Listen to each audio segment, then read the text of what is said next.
I want to talk about the future world of work.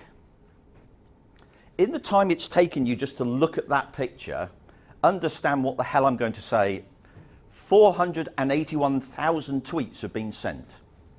3.7 million emails have gone around the world. 1,000 algorithmic calculations have been done by a machine. So why am I saying that? Because the world will never be this slow again. The world will never be this slow again. We are in an incredibly fast-moving, fast-paced world. We've got disruptions everywhere, okay? We've got external challenges, whether you're a private sector or a public sector or a not-for-profit. There are disruptions everywhere. Things are happening in the news that are impacting upon the organizations we work for and the organizations that we work with. The talent marketplace, it's a nightmare. We've either got too many people with the wrong skills, not enough people with the right skills.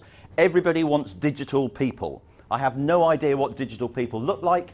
Perhaps they'll introduce themselves when they find out what that is. But, you know, expectation management, for me, is a real issue. And you're thinking, what the hell is he talking about? And what I'm saying is that you've got all these generations, okay? Supposedly so. They've all got supposedly different motivations. I'm not convinced. The mega trend data that I've seen is basically saying, you know, Gen Zs probably are not much different to old farts like me, okay? In terms of what they want from work, what they are looking for. However, I think their expectations are different. Their value sets are different. My grandson, you know, he pinches my iPad and is suddenly whizzing round it like there's no tomorrow. He's only 2.5, and I'm like, this is ridiculous. But everything is different. They have a different set of expectations and values. You know, and we've got all this stuff that you read about the robots are coming.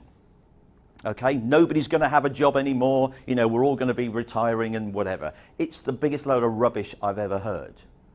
Robots will take away tasks and processes. About that, I'm absolutely convinced. But I'm not sure they're going to completely take away jobs. Look at the stuff on World Economic Forum. They have some really good balanced articles on their website about the future of work and the automation challenges. Yes, jobs will reconfigure. Some jobs may disappear.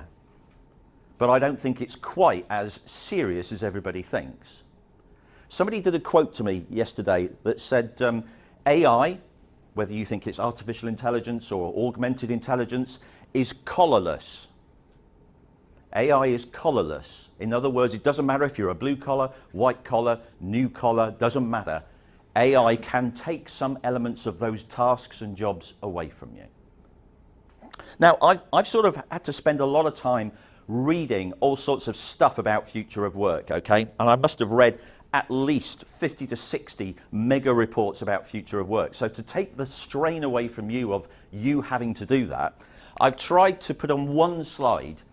These are what I think are the sort of things that are impacting on the world of work today and will continue to do so at least for the next 2 or 3 years. So I'm just going to quickly pick on some. The overwhelmed employee. I think it's the overwhelmed workforce. We seem to be just throwing stuff at employees. But managers are struggling to do their job. It's a tough job managers have got. And I'm not sure that we're helping them as much as we can. There's a lot of noise about well-being, you know, the mental health issues, the stress. I think a lot of it is because I'm not sure that we've really thought about what is it the employees need to know as opposed to what is nice to know. Change is the new normal. Everybody's talked about that for years, but it is. But change has to be different now. It's not something we can just say, I don't like change. It's not about the fact that you don't like change, the resistance to change. It's about your resilience to change, because it's going to happen whether you like it or not. So get on and get with it. The employee experience, and I'll talk a little bit about that, but I think for me that's really a huge issue. How can we get people to want to stay in our organizations? Apparently, globally, people stay in jobs for 2.6 years. So by the time you've onboarded them, said hello, introduced them to the manager, they're basically disappearing again.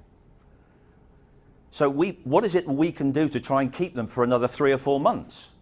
Because that's a lot of money in investing the time that we spent with people. Reshaping jobs, I've already touched on. Jobs will reshape, some will disappear.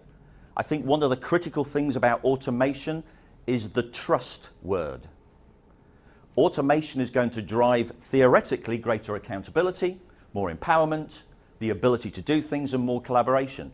All the things that every organization is really good at, of course, or maybe not. So I think, the jobs is going to be a real challenge. How do we build that trust with the workforce? And are managers prepared to let go? There are new business models and structures. Everybody's trying to find the smartest, quickest way of doing things cheaper, faster, in a better way. I get that. That's absolutely fine.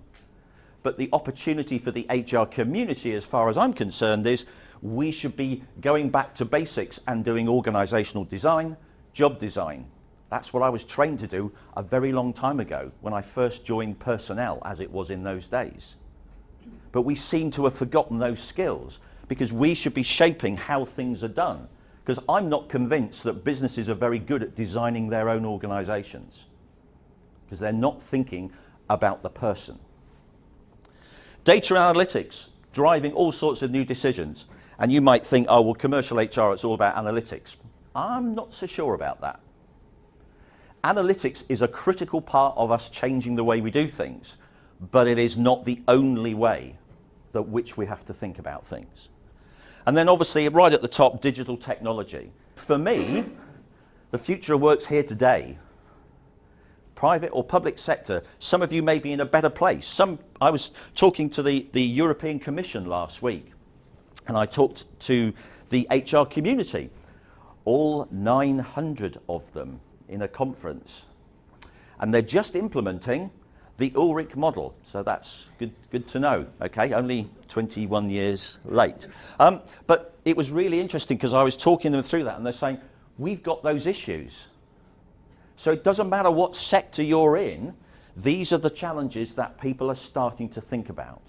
And technology alone is not the only answer.